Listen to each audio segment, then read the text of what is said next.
live. I don't know if this qualifies as emergency garden report. We'll call it one Oh, it's an emergency.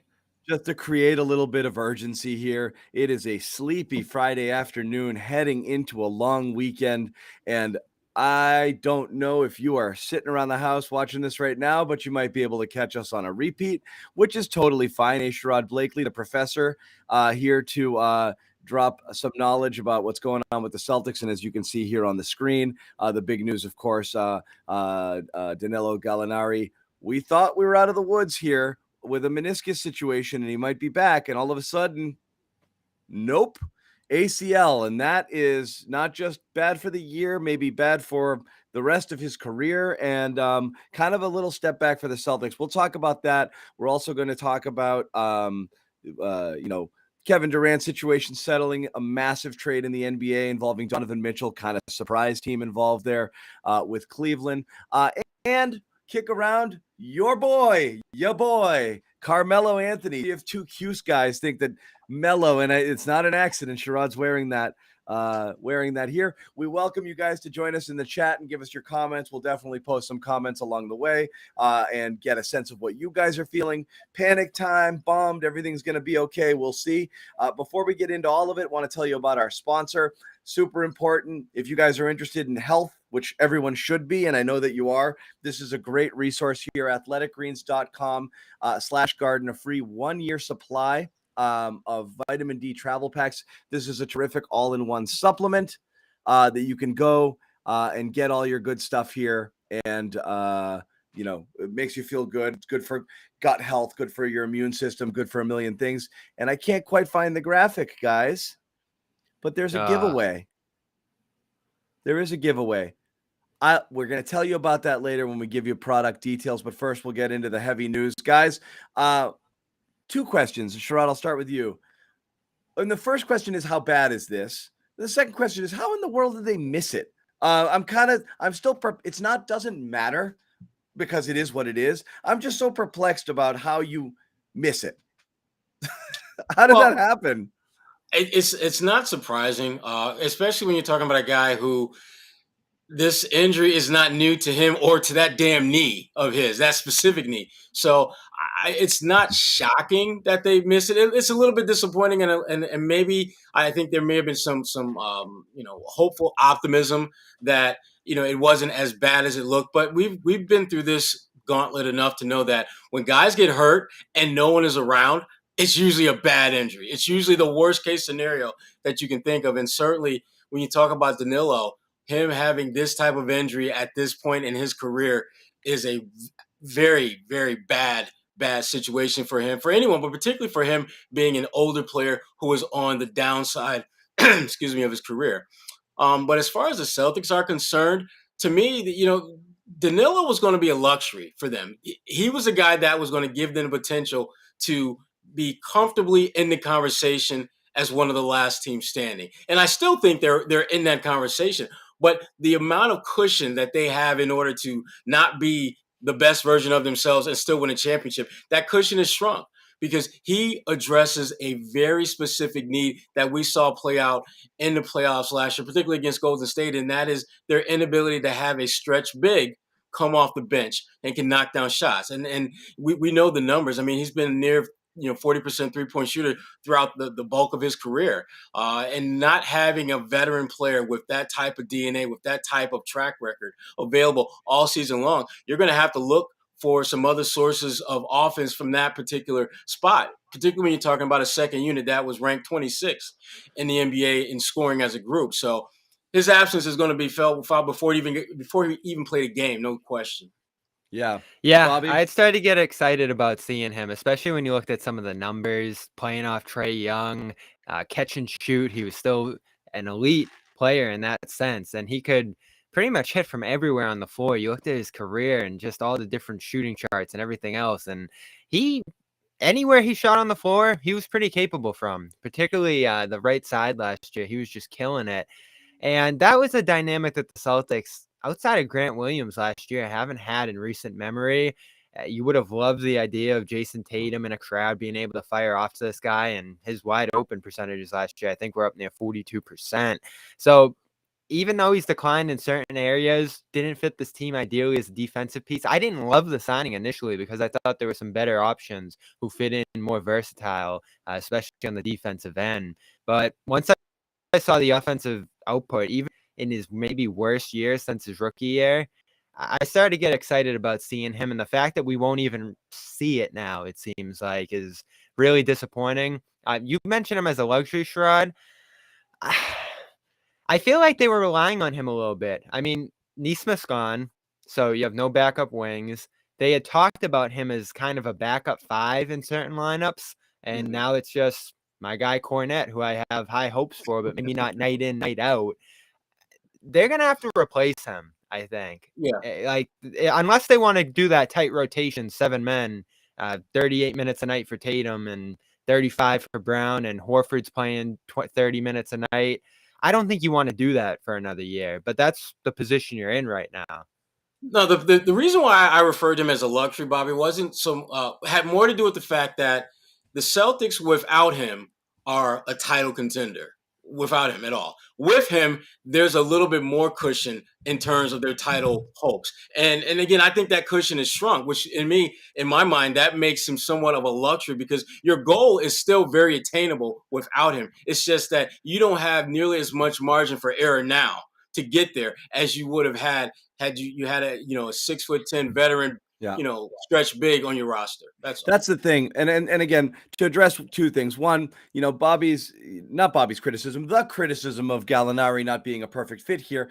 That's what you get for $6 million. I feel like it's the Dennis Schroeder conversation all over again. Not that we're not going to compare it, but you get a flawed player who's left there when all the free agency dust has settled because they're not perfect. If he could play D, he'd be making, even at his age, he'd be making $15, $18 million a year.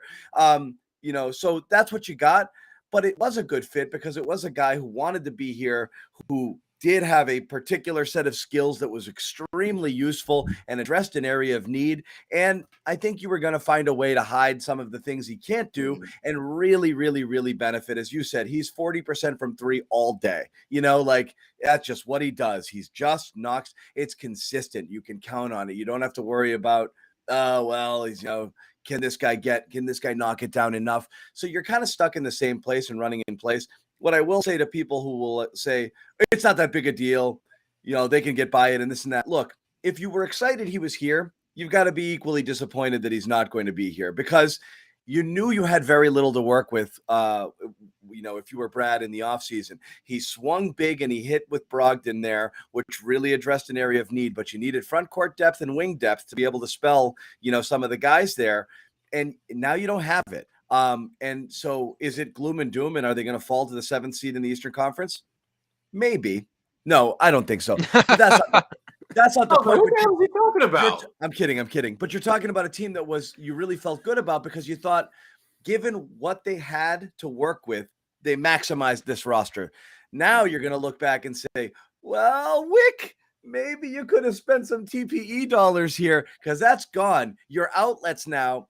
And again, your outlets are small, like the amount, what you can do. You've got half of Gallinari's $6 million to play with. So you got $3 million to go and try to find somebody.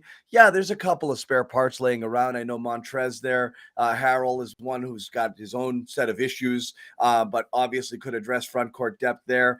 Got to figure out what that situation is. Melo has been kicked around, but it hurts. And I don't know where you find it unless you start to look at your roster and say, can I move something to address an area of need? And will that even make me better because you are relatively thin right now?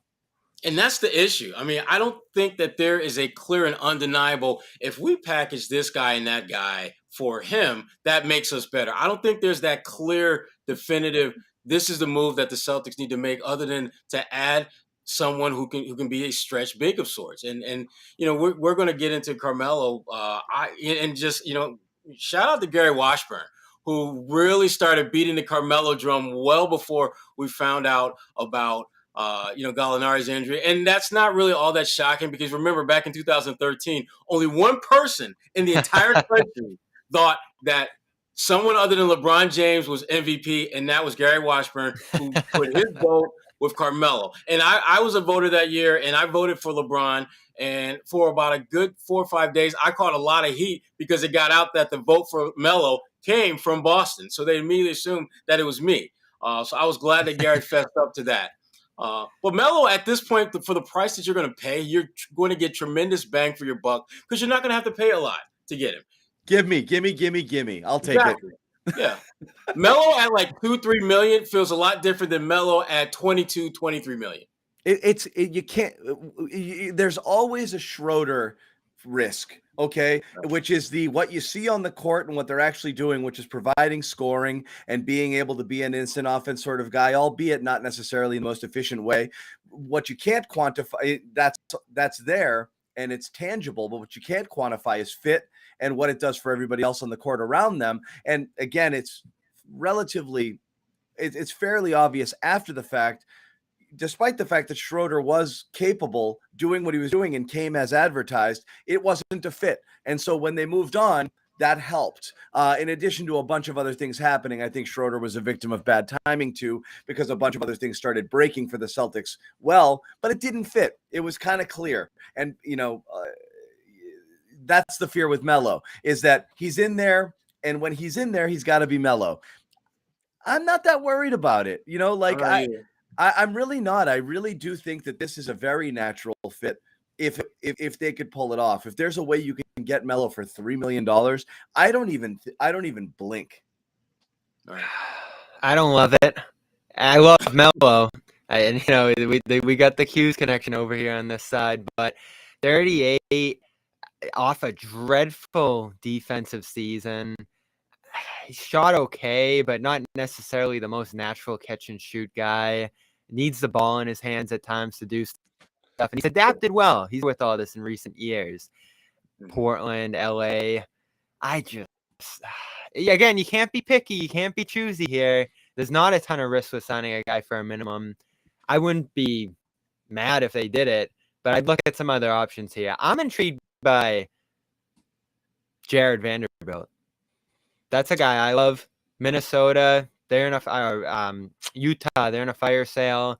There's a couple different guys on that roster I'd be taking a look at. They need to get under the luxury tax, so you might not even have to pay anything to get one of those guys. Yep. I'm intrigued by someone off that roster. But I hear what you're saying, Bobby. And again, I come back to two things. One, bang for your buck. You're going to get tremendous bang for your buck. You have one of the all-time great NBA scorers that you can bring off your bench, limit him to 10, 15 minutes. He would not have a problem with that because there's a reason why he's still out there. Teams are a little bit skittish about what they're going to get with him. But in Boston, it would be a perfect situation for him. They literally need him to do what Carmelo Anthony does, get buckets.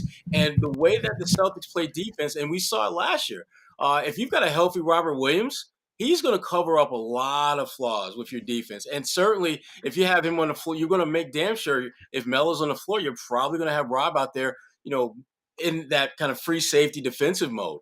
And the other thing about Melo that I think you can't really, I think, gloss over is the fact that experience, yes, he's got tremendous wear and tear on those wheels, but the wisdom that he has gone through, the tough times that he has endured as an elite player. I mean, Melo is going to be thirsty to win. And whatever they need him to do, whatever any team for that matter, Boston or anyone else, Melo, I think, is going to buy in. And this is what you got to think of. Again, you bring in Carmelo Anthony to be like a core piece of your team. You have to worry about the things Carmelo Anthony doesn't do.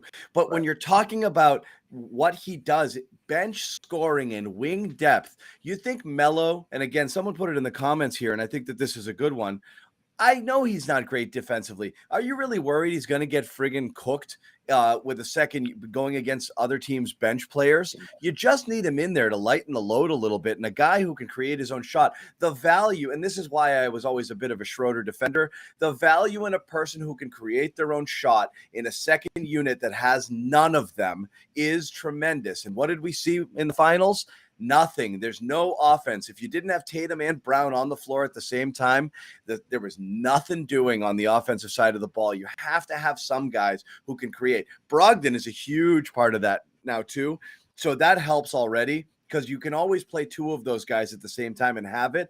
But you're literally just talking about, I got to get Tatum down to 37 minutes, 36 minutes. I can't have him hovering around 40 most of the year. I've just got to create an opportunity here. So you're talking about shaving 5 minutes here, 5 minutes here, 5 minutes here, 15 minutes, all you need. You can't make that work with Melo in there, possibly even have him in there in a small ball 5 role as a crunch time scorer. Absolutely. You know, like, I think there's a lot of things you can do here. And again, yeah, it'd be a good piece to have, you know, on paper, and you know, you looking at what he's done in recent seasons. But he'd have to commit to the role, and I think that role will entail him not playing on certain nights, many nights, in fact. I think they'll play tighter. I think they'll go with some 3 guard lineups with the personnel that they have now. He'd be more of like a relief arm here to me, and that's what Gallinari, I think, was effectively going to be. Yep. And that's fine. exactly it. What's the difference, honestly? I mean, certainly Gallinari's a better shooter, but is it that much better? You know? Yes. I mean, yes, he's a better 3-point shooter, a better spot up shooter, but I mean, also he's less athletic. You know, I mean, he's probably less capable defender than Melo, which someone like Melo, it's always really more a matter of will. You know, you get older, you're a superstar player, you know, and you just don't friggin' lock down on the D. That's not what you're getting paid to do, but you come here, you just got to bust ass for 10, 12, 15 minutes a game. It's easy. It's easier to put up a little bit better defensive effort when that's really all you're asked of. You're asking him to go out there and carry the freight and score 26, 27, 28 points per game and play 35 minutes in an advancing age. Yeah, I don't know that I can keep that up on both ends of the floor, but you can do that. You know, it's like a closer. Closer can come in throwing 100 miles an hour. You don't have to worry about how you're going to be 3 innings from now. We just need you to do it now. So I'm less concerned about it, you know, than I know a lot of people might be. Why do you think he's still out there, Sherrod? Why? Fit. I mean, I think Carmelo is a guy, if you're a championship, when you look at the teams that are near the front of the pack, you look at Boston, you look at Miami, you look at Golden State, you look at Milwaukee. Carmelo doesn't really seem to have a natural fit with those teams because they seem to have addressed whatever he could provide.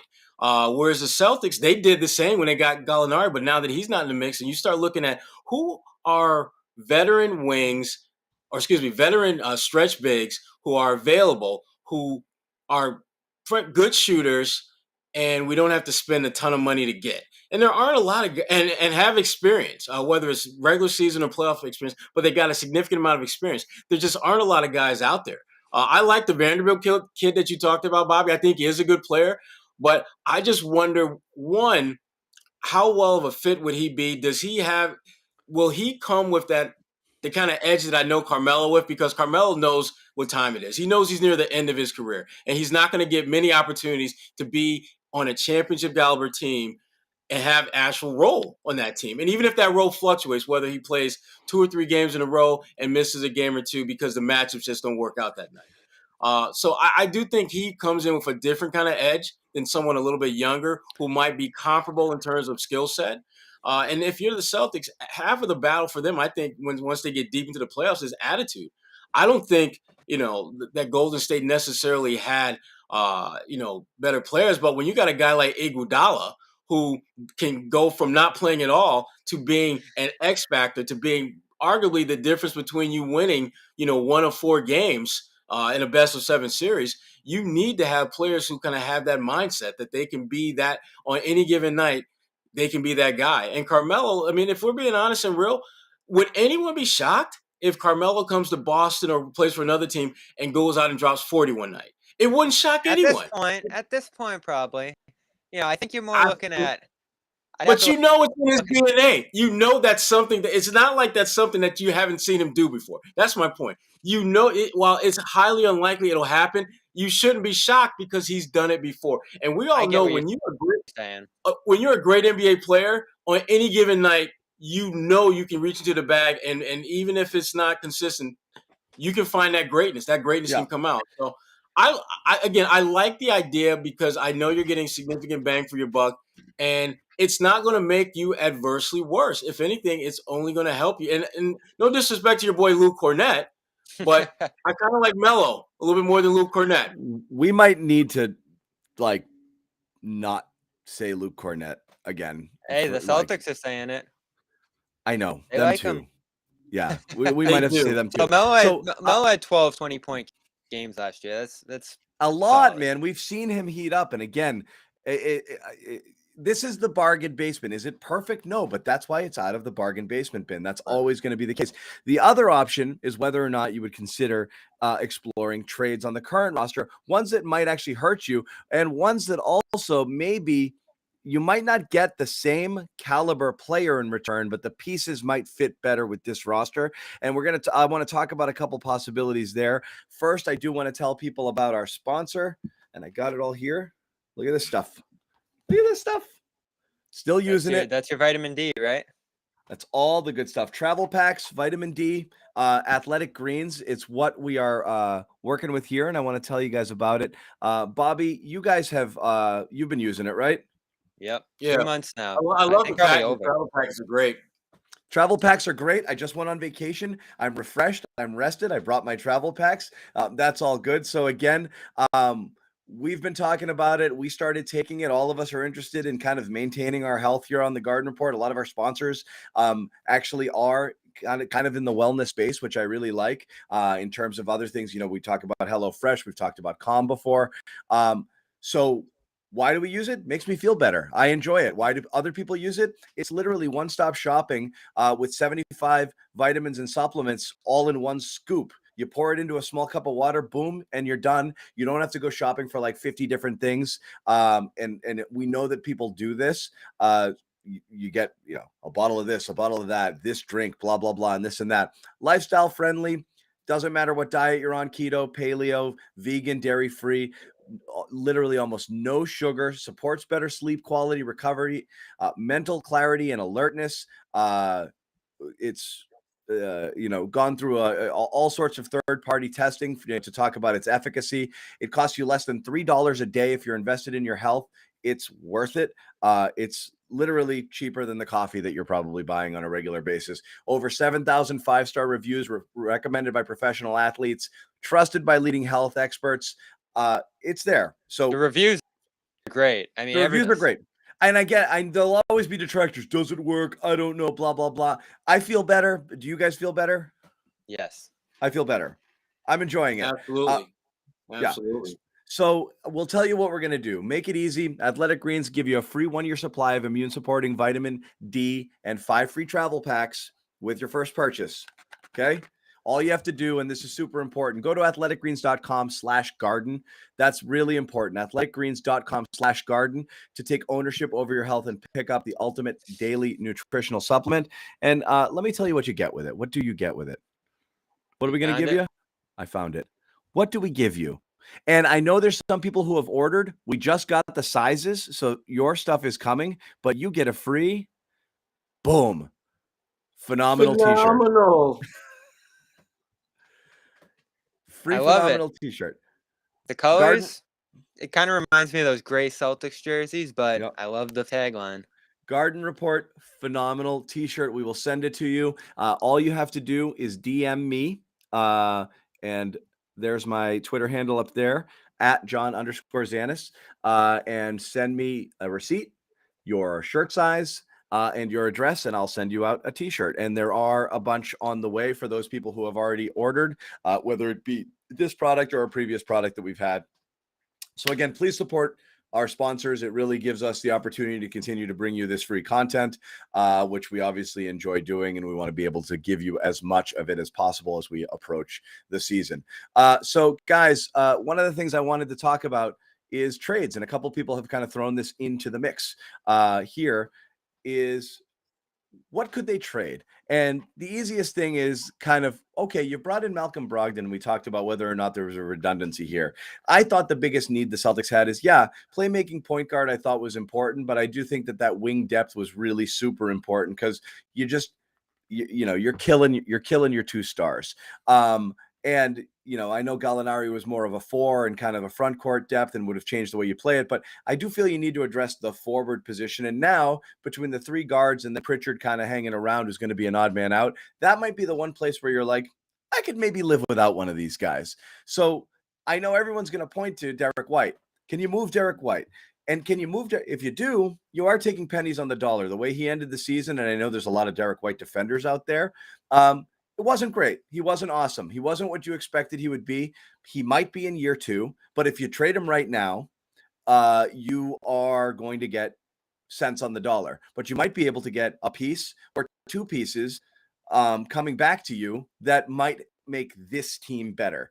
I don't know that that's a fact. I'm just throwing it out there. Derek White may make a huge leap in year 2 and be super valuable. You have Brogdon, who's a health concern. You might end up doing the worst thing, which is trading what you think is a position of depth and all of a sudden it becoming an area of weakness. And we've seen that happen in a lot of sports with a lot of teams before. So there's always risk involved. But again, it's not a perfect scenario. If you had a ton of money, draft picks or young players you could ship off to make yourself better, you would do that. So whatever you do might hurt a little bit, and it won't necessarily make you better. I don't have a deal in mind, but guys, would you consider exploring something like this? I think you have to. I don't have a specific deal in mind, but yeah, the other person you're going to talk about is Horford. That's not necessarily going to give you front court depth, but being in the last year, I know, Bobby, I know. But being in the last year of his deal, being in the last year's deal, it's a very movable piece and a guy who's an instant contributor. So there is something to whoever gets him. If they want him, someone might just want money off their books. Yeah, and you'd someone also might assume actually that he'd be back here on a minimum, maybe, or Right. much less than he's making now next year. Right. It's possible. So that's Yeah, another thing. I think that the biggest chip that you have at your disposal is Derek White. Yep. There are other players that you can move, but Derek, and when I say biggest chip, someone that you could move potentially and it not have a significantly adverse impact on your roster. And you know, if there's a team to keep an eye on, it's the Utah Jazz. I mean, there's the obvious reason with Danny Ainge being there, but to me, deeper than that is their new head coach, who is a huge Derek White fan. Will from Hardy from the Celtics. Will was the guy that picked Derek White up at the damn airport when he came to Boston. Okay, Will was the guy that coached Derek White through summer league. He has literally been a part of Derek White's NBA journey for most of Derek White's time in the NBA. So just like when Brad was coaching and Al Horford came back and Al was kind of Brad's Banky of sorts. Derek White could be that for Will as he deals with a hell of a lot of young guys in Utah because they're obviously blowing that whole thing up. And if you're the Celtics, if there's a piece or two on that Utah roster, that you see could potentially help you in terms of, covering some of that gap that's left with Gallinari's absence, then you may seriously consider doing that. Yeah. And the thing no one wants to hear, and again, guys, we're just talking here, so please don't get triggered when we talk about hypotheticals and theoreticals. But when you have redundancies, you always want to trade the fans, and I'm sure the organization wants to trade the thing that you want less. But the thing that you're going to get the most value for is the thing that teams want the most. And that of the 3 guards here, that would probably be Marcus Smart. And so then you start to say, could I talk myself into moving Smart for something that might be really good in a different place and live with Brogdon and White? I'm not saying do it, please, before you blow this thing up. Relax. I'm simply saying that's how it kind of works sometimes, where you're going to offer White and they'll say, yeah, I'd do it for Smart. And then you have to make a decision. We're not going to say a player is untradeable, and each scenario would be different because you don't know what's coming back in return. So you can't give it a blanket no or a blanket yes, but it might be the decision that you have to make to be able to get the type of thing that you think you need, or you stand pat. And realistically, these are all hypotheticals. What I believe is the best thing to do is play it out, see what you got, and then assess as you go. You're not going to panic and make a move now. That's not going to happen. But as it goes on, now you've seen another couple of months of Derek White, and if he starts to perform close to the level of the player that you thought, and you're able to manage Brogdon's minutes and he's not getting hurt every 2 seconds, all of a sudden, so that's why you need White, right? You might start to consider it. You need it. You're definitely starting the season with what you have. Yeah, because in case Brogdon gets hurt, White steps right into that role, and he wasn't great last year, but he did a good job defensively and in other spots, and he had a really nice performance, I thought, through the East Finals and then in the early stages of the NBA Finals. Right. So I'm excited to see what he brings through a full NBA camp, though I suspect, and this is what I wrote about when I was previewing Gallinari's role with the team and just how the rotations were going to shake out, but I don't see. First and foremost, Ime is going to start his last year. I've been pretty confident that all along. I think he said as much at Summer League. So does he go 3 guards? I won't believe it till I see it. I think he likes having size on the floor. I think he likes having multiple wings, 2 bigs, all that size and the defensive emphasis that he made his money on last year. So that's where you start to wonder, where's the wing depth going to come from? And then, bigs, I don't think that's a huge concern when we talk about this loss here, but you're going to need one of those guards in the short term to run those kind of lineups if you're going to do it. Back up Brogdon in the case that he gets injured here. Smart's going to be back. I think he was just such an instrumental part of that starting lineup from a year ago. So you don't have to make a move. You don't not to start the year, but that's where your conversations will come in. So could you live with it? I mean, I mean, you know the team that you're going to roll the ball out with to start the season is good enough on paper, at least, to frankly compete for a championship. But there's going to be injuries, there's going to be setbacks, there's going to be all the different issues that they're going to have to work through and navigate through as the season progresses. And the key that, when I think back to Golden State is they had guys who made the most of their moments and they were patient and waited for those moments to arise. I mean, Iguodala is a former NBA Finals MVP, although how deserving he is, that's another question, another conversation. But he's someone who has made the most of stepping up in big moments. We saw Poole. I didn't think he had a great NBA Finals, but he had some great moments, and those moments were key to them getting a couple of wins. And that's all you need from your non-top tier superstars. Can they contribute enough for us to win a game here, a game there? And that's why Gallinari's absence is not going to be felt until you get to the playoffs. Yeah. Because I guarantee you there's going to be a game that they're going to lose, and you're going to think, damn, if they just had one more player who could knock down an open jump shot or wide open 3 or could, I was starting to imagine him being there in that Warrior series, Sherrod. It would have been amazing. He's the guy they needed in that series. Yeah. That was a matchup they never had a chance to exploit at all. Yeah. So let me ask you this, and again, this will segue kind of into another topic I want to discuss before we wrap it up. But it's an interesting time in the NBA right now because what you're seeing happening over in Utah with our good friend Danny. Give me the picks. Like kind of falling in the Oklahoma City Presti range of how you do things, and obviously you've got the process and Hinkie and all of those things from way back when. But this is going. I think every team in the world has realized there's no play. I cannot get stuck in the middle. So it really is. And again, this is why we were really hot on Wick to spend money, and especially at the deadline. People were willing to give things away for nothing. We talked about a guy like Powell who went to the Clippers. Like it's there. They just don't want to pay for it anymore because they don't want to be mediocre. They want a clear salary, take picks. What can you do? Can you move a piece? Can you move something to get with a pick or 2 again to these teams that are just like, I'm done with all of this stuff? Which teams are out there? Which teams might want to, who's the next Utah? Can you target them? Can you give more picks into the future and a pick swap and whatever matching salary necessary to be able to take something off their plate and just be expensive, and live with it? Can you do that? Is that something that you would explore doing? Or maybe you don't even need that. Maybe you can trade, Pritchard someone put in the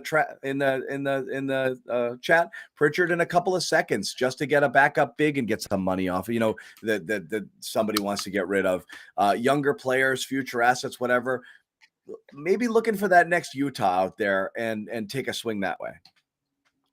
Yeah, I mean, it makes a lot of sense if you are a team that's not necessarily at the top and not, absolutely, putrid at the bottom. And Utah. That's really, I mean, that's at the heart of why Danny Ainge is just, will start just whacking away, major pieces because he realized that if he could roll that team out as they were, and they would win somewhere between 45 to 50 games, get somewhere between 4, 5, and 6 seed, and get bounced in the first round. And that's just not acceptable anymore.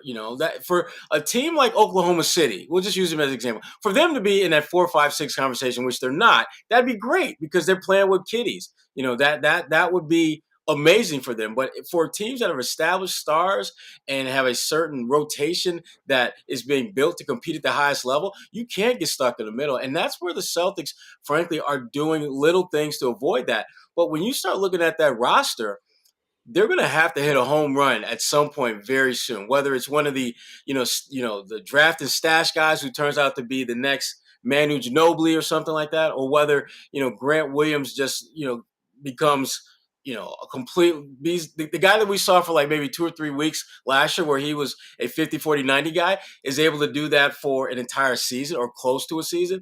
They're going to need someone other than Tatum or Brown to emerge and be a legitimate, bona fide top tier talent. And there's some candidates, but there's no one that has really shown that they have that all encompassing potential to be that player. And if they don't find that player, they're going to easily slip down to that 4, 5, 6 range, which is the worst place to be in the NBA. Particularly if you get another injury. And that's what you worry about when you're piling the minutes on these starters, on these main rotation guys that they have. I mean, you look at the numbers regular season and playoffs combined last year, it's astounding. I mean, Tatum led the league by 400 minutes.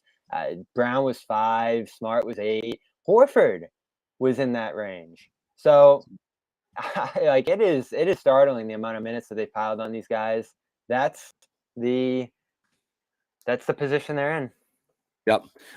So we mentioned this here. This is kind of like here's the move here. Donovan Mitchell, Lauri Markkanen, blah, blah, blah, blah, Colin Sexton. It's the picks. It's the 3 picks and the pick swaps, which is how you do business nowadays. And, for Danny Ainge, for sure. Yeah. Yeah. But I mean, this is the thing. And you obviously, the Gobert haul and then this, it's just getting silly. And that's what it is. And a lot of teams are doing it, and they're willing to pay that premium for the star. And that's what you have. This isn't necessarily anything the Celtics are going to do here to try to mortgage, 1,000 picks going forward. But it is interesting for what this does for the balance of power. The East is starting to get a little bit, robust, So like, you don't want, this is why the Gallinari news, I think, hits the way it does. Couple developments recently that have changed things. Okay. You're the Celtics here, and you're looking in the Eastern Conference, and obviously, the Bucks are there and lurking, and you wonder how things might have gone if Middleton was healthy. They're there. Philly is coming back, with overall better health and, kind of, I think, in a better position this year. I think that they're going to obviously be a tough team. The Heat are the Heat, and they're not going anywhere. That's the big 3 that you look at. But now you're talking about a couple different developments here, which is the Cavs all of a sudden, who were a surprise upstart team, got better. Yeah, sure. You've got concerns with a backcourt of Mitchell and Garland in there and their ability to defend, but you've got a tremendous back line there to make up for it with Mobley and Allen. So Cleveland's coming up. Atlanta adds Murray. They're coming up. And the worst case scenario for the Celtics fans, and I know people will have all sorts of differing opinions on this, was Kevin Durant returning to the Nets was the worst case scenario for Boston. Doesn't mean the Nets are guaranteed to be awesome, but you've got a chance to reload. There's about 45 million things that could go wrong with this, and I think a lot of people are predicting it will end very badly for them, given the fact that Durant doesn't want to be there, and Kyrie. I'm not saying it's a guarantee, but now you've got more competition than you had before, and you just took a little baby step backward with Gallinari, which was something that you really felt good about. So teams are coming up. You didn't want to take this hit early in the season if you're the Celtics. This is a pretty competitive conference. I mean, 1 through 8? I mean, it's pretty good. 1 through 4 at least, I'd say. But that's the what top we know. half. It's 1 through 4. What the point of this exercise is to show that Cleveland has come up a little, Atlanta has come up a little, and the Nets, who you've discounted, now at least have on paper a roster that absolutely could and should be competitive when you don't factor in all of the friggin' circus stuff that obviously could derail their season before they even take the court in training camp. We know that. That's the disclaimer and the qualifier with the Nets. What I'm saying is there are not a lot of layups here for the Celtics within this conference. Right no, now. And that's how the playoff structure is going to ultimately align. You're going to have the path that you saw last year, whether it's an unusually really good team in every Brooklyn. round. Yeah. Yeah, and then it could be your NBA Finals in round 2, and then, the Eastern Conference Finals ended up being a rock fight too. Oh, So there that's we what go. We you're haven't looking even at in talked these. about Toronto, who I also like a lot, and of course you've got the Bulls. I mean, it's pretty good, man. It's pretty. The I top think 6 is powerful, and I love that Cavs team. 4 All-Stars, right. that's amazing, and defensively, they were as good as anybody to start the year when they were healthy. So I Yeah, like what they bring to the table. I don't know if Mitchell's gonna be a ceiling raiser like some of these other stars. Again, I wanna see him outside of that Utah system and all the things they were doing and all the shooting and movement, and Rudy in particular. I think Jared Allen's a pretty comparable replacement in terms of rim protection, but is this guy going to bolster them uh, with a pretty mediocre offense last year into the upper echelon of the East? That remains to be seen. Some Cavs fans like their coach, some Cavs fans don't. I'm interested to see how it comes together here. They lost a wing too in Agbaji that I think is a very underrated loss in this trade. Marketing was good for them last year. Yeah, and you take Mitchell if you're Cleveland, right? 3 years, star in this league, Absolutely. but I don't know how much it raises their ceiling necessarily. Well, I think for them, it gives them a certain. I think it solidifies who they are because I thought they got off to such a great start and were feeling good about themselves, and then they hit a point where it's like, okay, now what? They Everyone is couldn't gunning for us. score. Yeah, we can't score. They couldn't We score at all. right, Watch those play-in games. It was right. And every time they played excruciating. the Celtics, they were down a man and they just get It blasted was because they didn't have scoring depth. excruciating watching Yeah, them try to run an offense. Oh, yeah, they're an example of what happens when you have talent, but it's limited. And now Donovan, I think he's going to open up some things for them offensively. Which, when you look at you're not going to have a perfect team, but certainly their biggest flaw was an inability to have multiple scores, particularly guys who can create their own shots. So he's going to give them that. But Bobby, and you touched on it a little while ago, he's a horrible defender, and I love Donovan Mitchell. Love him, but he's he's not a very good defender. And they're possibly going the to be worst defender in basketball when you look at the metrics. Last he's year, the Last numbers, year yeah. he was almost the worst defender in the league.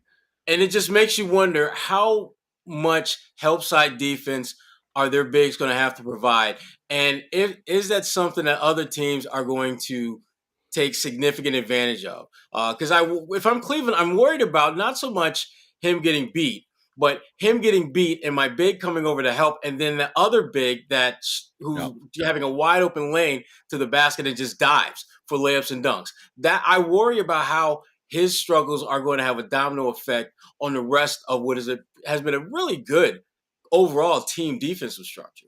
Yeah. they'd be a tough team to beat. And we've talked about how difficult rim protection makes it for the Celtics, right? So that's a given that this team's going to defend at the highest level. Now they have a surefire scorer who's going to raise their night in, night out scoring level. So they're higher in the offensive echelon in the league. Defensively, they were a team that already could compete with the Celtics. So you see this team round 1, you're not thrilled, you're not terrified, but it'll be tough. It's going Again, to be a It'd be fight. you it'd be a have to be style careful. similar to yours. You have to be careful not to fall into traps of, well, we got there last year, so we're obviously, just going to walk. We're going to cruise there. We've seen teams.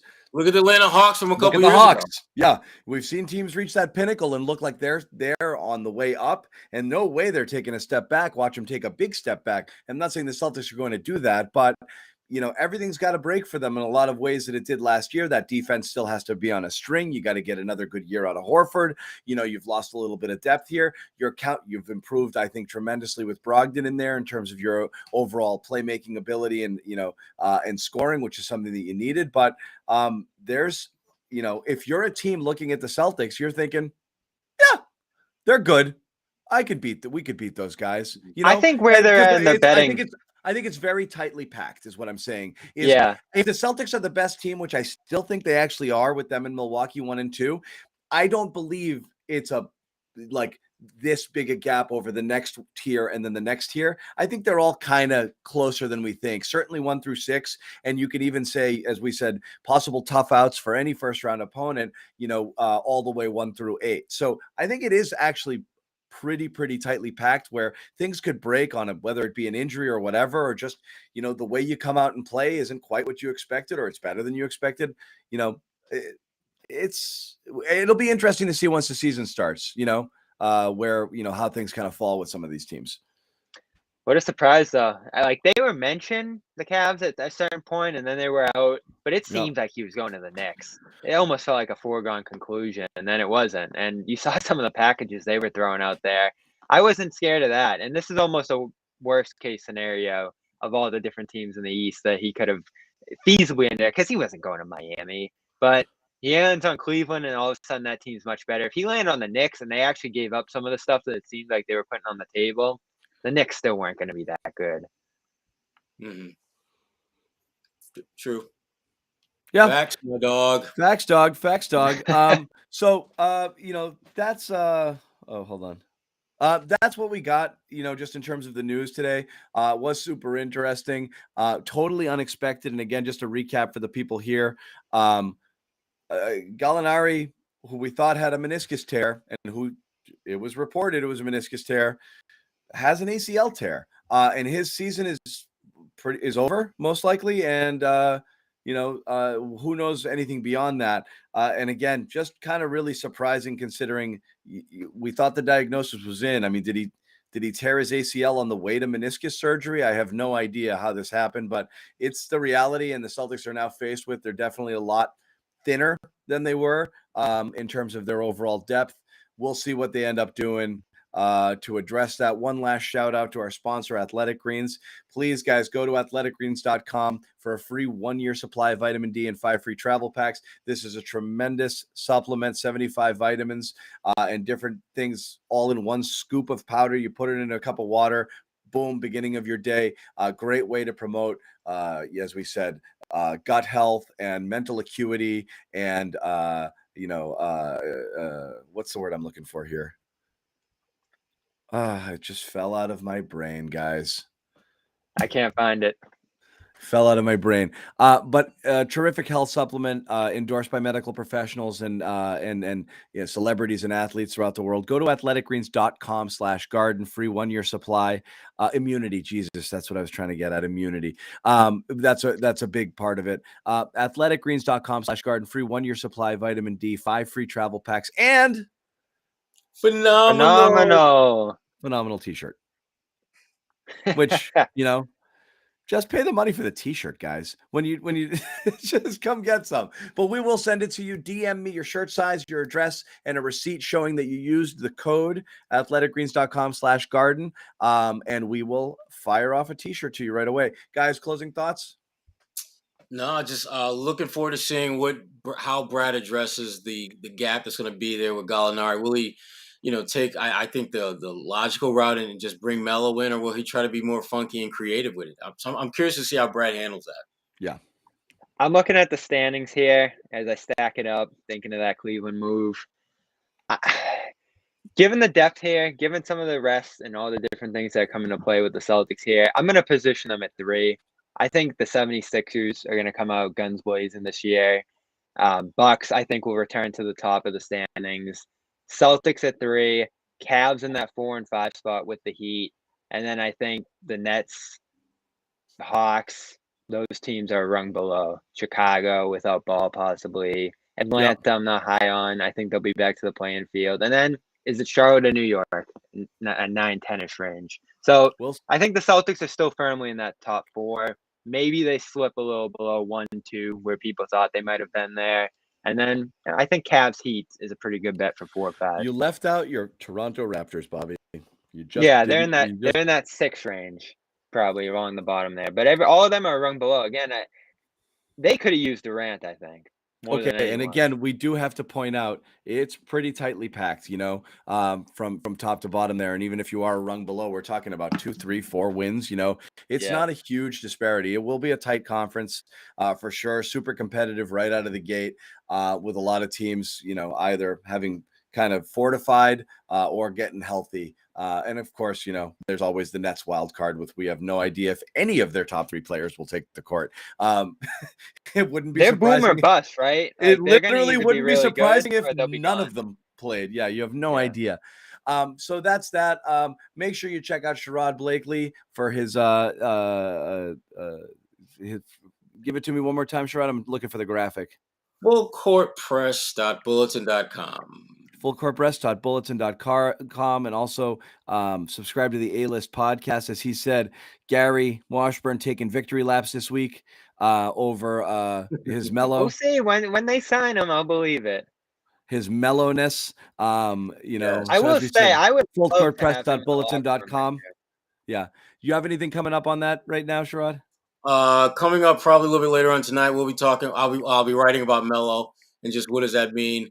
Because that's obviously Melo's the one that makes, I think, in terms of sizzle, in terms of substance, makes a lot of sense, and we'll get into that a little bit. Okay, so guys, go check that out for sure, and make sure, of course, to subscribe to our YouTube channel for all of our exclusive Celtics content, which includes podcasts from Sherrod and Gary Washburn, Jeff Goodman, and Bob Ryan. Bob, very spicy, very, very spicy this week.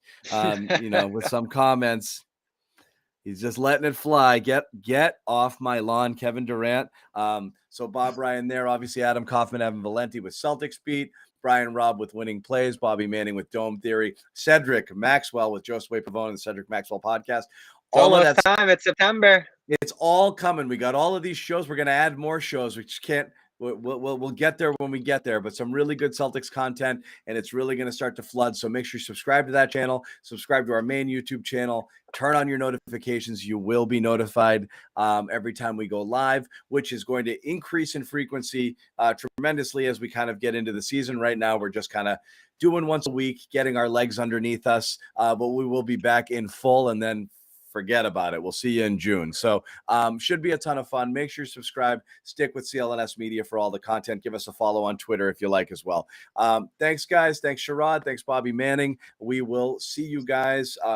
Should there be breaking news, we will pop back up again. Absolutely. Otherwise, we'll see you guys next week.